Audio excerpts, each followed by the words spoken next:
now to discuss is Texas Attorney General Ken Paxton joining us. Good to see you, sir. Thanks for being here. Are you surprised that the Biden administration is actually fighting the judge's decision to keep Title 42 in place?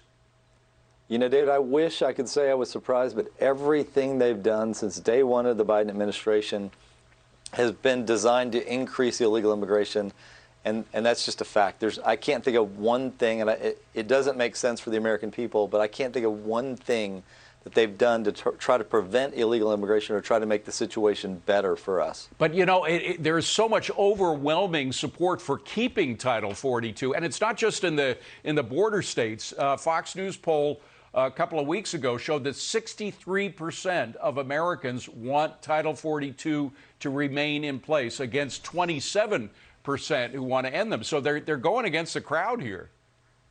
Yeah, and I don't think that matters to them. They've done that from the very beginning. The numbers could be 70%, 80%. I don't think they would care.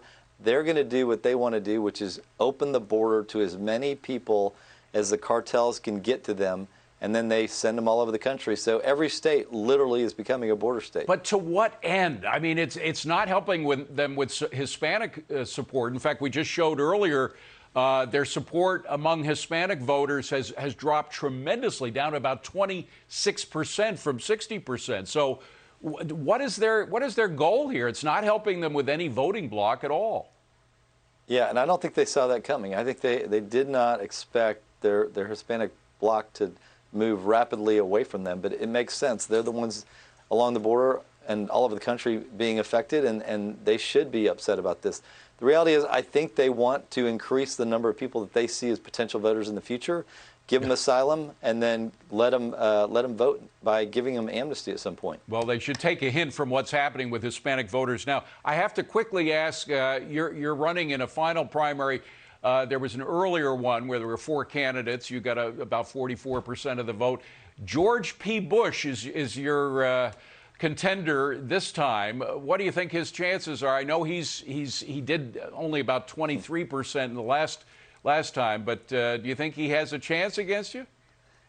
You know, even less of a chance than he did in the first round, because most of the people that are not in the race now, most of their voters are coming my way. So my last poll had me up by well over 30 points. Tomorrow is going to be a good day for us, and I think the citizens of Texas are going to speak, and we're going to continue to be allowed to fight the Biden administration and do the other things we're doing for Texas and for this country. The Bushes do have a history in Texas, a pretty good one.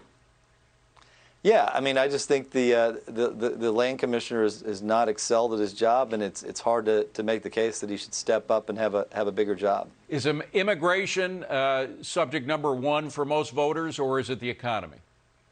You know, initially it was certainly immigration, but as the Biden administration has allowed inflation to massively increase and allowed some of these other tragic things in our country, it's becoming both, clearly. Texas Attorney General Ken Paxton, great to see you again. Thank you for being here. Appreciate it.